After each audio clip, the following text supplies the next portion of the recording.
welcome back to Singly Loving. I'm Kate. I am out today running some errands while I have a babysitter.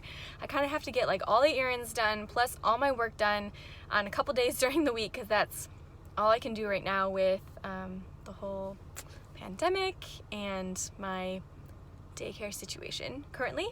So I wanted to take a few minutes here to record a little video for you about some things that have been on my mind and give you a little recap of the past week. So if you're new, you might not know I'm in the middle of a 52-week challenge for creating a video every week here on YouTube to answer questions, talk about foster care, talk about my own experience and things that I've learned. Hopefully things that can all encourage other people, but also just like a little challenge for me to keep documenting and keep advocating for foster care and just keep talking about things that bring me life and things that I'm passionate about, because sometimes as a mom of little kids, I feel like I don't know where I went. It's all about my kids. And it is all about my kids right now, but I think that doing this YouTube thing, that it really helps me just breathe some life back into myself and who I am and the things that I'm passionate about. So I am right here at the Dollar Tree. Just stopped at Lowe's for some other things, but my two boys that I've had for almost a year now, they are turning 4 next week. They're twins. And so I'm gonna pick up a few party supplies here at Dollar Tree, as well as we just need more organizational things. I feel like things are constantly getting broken and lost and disorganized, and we just need to be more organized. So Dollar Tree might have a couple things that I can get there, and then I need new sunglasses, because who can keep their sunglasses for more than a year? I don't know. I think I finally lost the pair that I've had for a while. I can't find them anywhere. So I got to get some more sunglasses, and gonna get my boys some sunglasses, which they're gonna break, but that's okay. Anyway, and then I wanted to tell you a little bit about what's been on my mind lately. So let's chat about social workers and visits in foster care. I just got done with a week where I saw 2 different caseworkers, and I want to kind of explain, for those of you that are not yet foster parents, what those different caseworkers kind of do and what you can expect once you become a foster parent in terms of the visits and who is there to support you and who's there to support the kids and who do you call when different things come up. So basically, once you become a foster parent, you are assigned a foster care worker.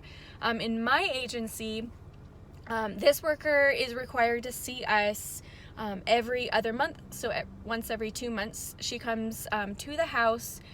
She checks and sees the house to see if, like, is there anything new? Our bedroom's still set up the same. She talks to me about, do I still want to, say, be on the vacancy list and still want to accept a placement, or how am I doing with the kiddos in my home? Is there anything I need? She also collects, we can reimburse our mileage for anything related to the child's care, like appointments, their doctor's appointments, or trips to the visitation center, things like that.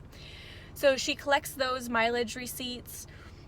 She also collects any mileage forms, like reimbursement forms, and then any daycare receipts to get reimbursed for that. In the agency that I am with, our county agency, we pay for daycare out of pocket, and then we can submit the receipts in a daycare form to get reimbursed for up to a certain amount of the daycare. So that's how it kind of works with that caseworker. She for me personally, my personal experience with her is great. Sometimes it takes some advocating, like if I have a question or something like that, I don't always get a quick response, but I do find it easiest just to give her a call. When I have a question, emailing can sometimes take a long time, and then I have learned that I need to know who my worker's supervisor is, just in case she's out of the office or I haven't gotten a response for some reason. I can go up the chain to the next person up, which would be her supervisor.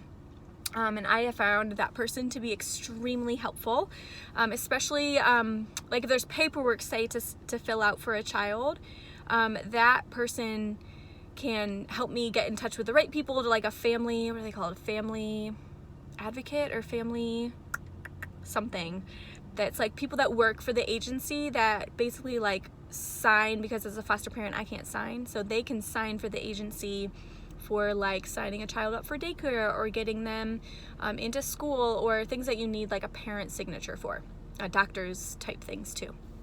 So that's sort of that worker. And then there's another caseworker that works with the family of any kiddos that might be in your home. So that worker, I believe they're called ongoing workers. So they are assigned not just to the kids in your home, but also to the family of that child. So any parents or somebody's trying to reunify, or any siblings of the kids. So say the kids in my home, they have a brother and 2 sisters. So any kids that are currently under the supervision of the agency will be under the care of that social worker. I have had up and down really different experiences with different caseworkers who do that ongoing job. I had an interesting conversation with a supervisor the other day that told me that they are so short-staffed, that it's just making it like miserable for everybody. All the workers, all the supervisors, all the parents, the families, like it's been really hard being short-staffed. So I need to remember to show them lots of grace, but sometimes it just feels like, well, you just let me know what's going on with the kids that I am parenting and caring for and providing for.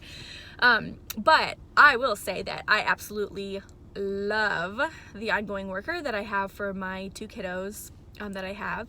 And then actually this past week, a little update, the other 2 kiddos that I had reunified, or went, I guess it wasn't reunification, they went back to where they were living before with a relative. So that was like a celebration. We had donuts and a little like goodbye party, and super happy time. So anyways, I say that because that case just happened to have the same ongoing worker, which made it really nice.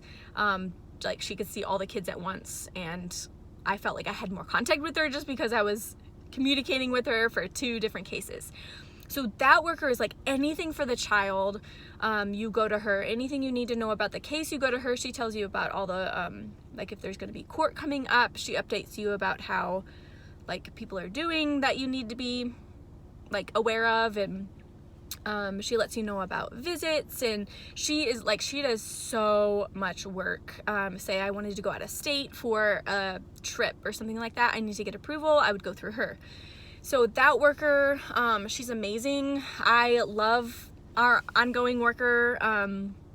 I love, like in court, I just think she was incredible and very experienced, which was like, it just really felt good. You knew that she was going to stand up for like the facts and remember everything and like testify well, which I really think she did. And anyway, so she's been wonderful. Is always available when we need her. I don't know if that's been your experience if you're a foster parent, or if that's what you can expect. But that job is hard. There's a lot of turnover in that particular role because it is hard. They are the ones with the families day in and day out, carrying a lot of burden. And yeah, like really they're the connection point between the foster parent and the biological family, and there's just like so much weight there. So ours does a great job. If you know a social worker, especially an ongoing worker, just love them today. Just remember that their jobs are so hard, and they're trying to hold a lot of pieces together and be there for a lot of people. So that worker comes once a month to see the kids in the house. During the pandemic, when everything was shut down, we did that over FaceTime for just a couple months, and then it started back up in person. So that's what you can expect there from that worker. And then she also, like the other workers, has a supervisor. So if there's anything I can't ever, if for some reason I can't get it from her, I know her supervisor and I have her number and email address, and I can go to her. And she is also wonderful and very fiery, and I like that. So that's that worker. I will say some advice that I got early on, which I know I don't always follow it because it's not the most convenient, but as a foster parent, it is good to document everything, like every interaction you have. And so a lot of times email is going to be actually a better way to go, but it's a slower way to go. You maybe text messages, maybe if that works out, might be a way to go too, but to have it in writing when, say, you have a concern, or if you haven't heard from a caseworker. I've had to do that before. I wasn't hearing from a caseworker and had to just start emailing and saying, hey, I've tried 3 times, like, hey, this is me trying again. So just so it's documented, like in case there's anything, you know, you can, if it comes back on you, or if you need to go to court for something, you can say, hey, this is documented. Like, I emailed, you know, this day when the kid, something happened to the child, and here it is documented. It happened here. This is how it happened. And that way it's not always like you don't have to remember everything in your mind, like remember every conversation. That doesn't go well for me personally. So yeah, that is the workers that you can expect to see. Those are the visits that they will have in your home. Overall, it's not bad, but I do have a very flexible job.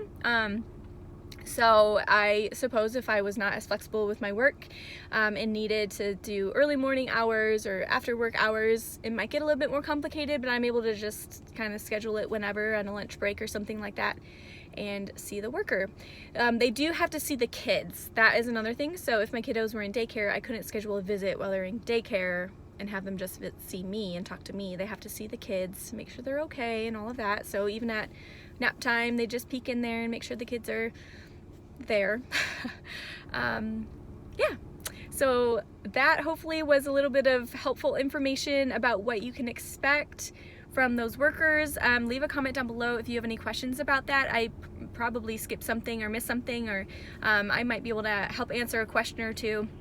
But every situation is different, every caseworker is different, every experience is different with the system, every agency is different. So you might find that you have more visits, less visits. Some of those things are dictated by the state about how much the workers have to see the kids, and other things are dictated by the agency. So yeah, wherever you are is probably different than where I am. So anyway, leave those comments down below if you have questions. I would love to answer more questions in videos like this, and I'm gonna get off to the Dollar Tree to get some party supplies for next week's 4th birthday. Bye.